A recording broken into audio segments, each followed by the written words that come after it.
நம்மள ஜிம்ல பாக்குறவங்களா இது இன்னாதுன்னு கேக்குறாங்க. அதனாலதான் இது இன்னாதுன்னு நானே ஒரு வீடியோ போட்டுடலான்னு இருக்கேன். இது ஒரு ட்ரைபாட் தான் நண்பர்களே. கான்டென்ட் கிரியேஷனுக்கு ரொம்ப யூஸ்ஃபுல்லா இருக்கும். ஐபோன் வச்சிருந்தீங்கன்னா ரொம்ப யூஸ்ஃபுல்லா இருக்கும். பிகாஸ் இதுல பாருங்களேன், தனியா கிளிப் ஆப்ஷனும் கொடுத்துடுறாங்க. ஆண்ட்ராய்ட் போன் வச்சிருந்தீங்கன்னா அதுக்கு தனியா ஒரு ரிங்கும் கொடுத்துறாங்க. ஐபோன் வச்சிருந்தீங்கன்னா அதுல இருக்க மேக்னெட்டே டபக்குன்னு போய் ஒட்டிக்கும். அவ்வளவுதானான்னு கேட்டீங்கன்னா அது மட்டும் இல்ல, நிறைய இருக்கு. வேணும்னா இதை கழட்டி விளாகிங் கேமரா மாதிரி யூஸ் பண்ணிக்கலாம், ஃப்ரண்ட் பேக்னு. அப்படி இல்லைன்னா ட்ரைபாட்கான அக்சசரிஸாவும் மேல மாட்டி விட்டுக்கலாம். நம்ம மூஞ்ச பாத்துக்கிறதுக்கு பின்னாடி ஈவன் ஒரு மிரர் கூட இருக்கு. இன்னும் ஒரு நல்ல விஷயம், கட்ட வரல போன் வரைக்கும் எடுத்துட்டு போக தேவையில்ல. சைட்லயே இங்க ஒரு ப்ளூடூத் ரிமோட் இருக்கு. அதை கிளிக் பண்ணா போட்டோஸ் வீடியோஸ் எல்லாம் எடுத்துக்கலாம். வேணும்னா அதை கழட்டி பாக்கெட்ல கூட வச்சுக்கலாம். கான்டென்ட் கிரியேஷன் பண்றவங்களுக்கு இது ரொம்ப யூஸ்ஃபுல்லா இருக்கும்னு நினைச்சேன். அதனாலதான் இதை இந்த வீடியோவோட டிச் பண்ணி விட்டேன். லிங்க் எடுத்து பாத்தீங்கன்னா ட்ரை பண்ணி கமெண்ட் பண்ணுங்க. உங்க டிஎம் கூட அனுப்பிச்சு விட்டுறேன்.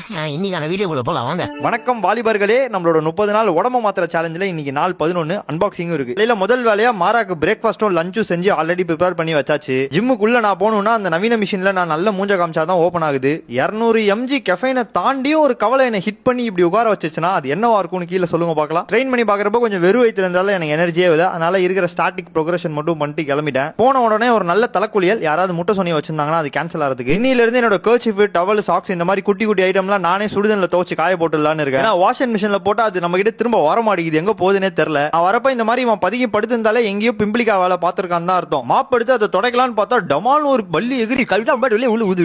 எங்க அம்மா என்னடா அங்க சத்தம்னு கேட்க, நான் இந்த பள்ளி மாற்ற சொல்ல டப்பான்னு தலையில ஒரு சொட்டு தண்ணி கொடுத்துட்டு கை கால் கழுவுன்றாங்க. பள்ளி விழுந்தது கழுத்துல, ஆனா நான் ஏன் காலை கழுவிட்டு இருக்கேன்ற எனக்கு லாஜிக் புரியல. அதோட நான் சாப்பிட்டு ஃபுல்லா கான்டென்ட் கிரியேஷன் தான் நண்பர்களே. ஒரு 2 மணி நேரம் எடிட்டிங், அதுக்கப்புறம் கிளைண்ட் நண்பர்கள் சில டவுட்னு கேட்டிருந்தாங்க, அதெல்லாம் கொஞ்சம் கிளியர் பண்ணி விட்டுட்டு இருந்தேன். அப்படியே கட்டிலுக்கு போயிட்டு ரொம்ப தலைவலிக்குது, ஒரு 10 நேரம் தூங்கலான்னு பார்த்தேன். கதவை சாத்தாம மட்டும் போல அதுக்குள்ள வந்து என் கழுத்தை கவி எழுப்பி விட்டா. ஒய்யால என்ன கேட்காம இனிமேல் நீ என் ஏரியாக்கே வரக்கூடாதுன்னு சொல்லிட்டு கொஞ்ச நேரம் டேபிள் லிவர் பண்ண விட்டேன். இவனை இன்னைக்கான பிளானே இந்த வெயிட் எல்லாத்தையும் எடுத்து தனியா ஒரு ரேக்ல செட் பண்றது தான். பிகாஸ் ஹால் வர குடோன் மாதிரி போயிட்டு இருக்குன்னு வீட்டுல ரொம்ப கழிவிங் போட்டுறாங்க நம்மள. நான் ஒரு 3000 ரூபாய்க்கு அமேசான்ல போட்டேன். ஒரு 300 to 400 கிலோ வரைக்கும் தாங்குன்ற மாதிரி சொல்லியிருந்தாங்க. கொஞ்சம் அவசரத்துல யோசிக்காம கீழே கழட்டி மாட்டிட்டேன். இப்ப பாருங்க மேல தூக்கிட்டு போக வேண்டிய நிலைமை ஆயிடுச்சு. இது ஆக்சுவலா எங்க வைக்கிறதுன்னு முடிவு பண்ணிட்டு அதுக்கப்புறம் வெயிட்ட மாத்திருக்கணும் போல. வெயிட்ட மாட்டிட்டு எங்க வைக்கிறதுன்னு முடிவு பண்ணதால இந்த 100 kg நவுத்த முடியாம நவுத்தி ஒரு மாதிரி நாக்கு தள்ளி போயிடுச்சு. சரி டப்பால்னு போயிட்டு ஒரு குளியல். ஒரு வழியா அதை அங்க மாத்தி இதை இங்க மாத்தி அதை அப்படி மாத்தி இதை இப்படி மாத்தி ஹால அம்சமா ரெடி பண்ணியாச்சு. எப்படி இருக்குன்னு சொல்லுங்க. அதோட மாராக்கு சோத்த போட்டு நானும் சாப்பிட்டு தட்டை போய் கீழே வைக்கலான்னு பார்த்தா அவன் பால்கனில இருந்து குப்புன்னு ஒரு கப்பு புதுசா ஒரு பெட் ஃப்ரெண்ட்லி லிக்விட் வாங்கியிருக்கேன். அதை யூஸ் பண்ணி நல்ல பால்கனியை தேய்ச்சி ஒரு கழுவல் செஷன். அவ்வளவுதான். அதோட லைட்டா கொஞ்சம் கிரிகிருன்னு வந்துச்சு. மண்டைக்கார் மூஞ்சி கேர்லாம் பண்ணிட்டு இன்னைக்கு 10 மணிக்கெல்லாம் சீக்கிரமா ஏர்லியா மர்கை ஆயிட்டேன் நண்பர்களே.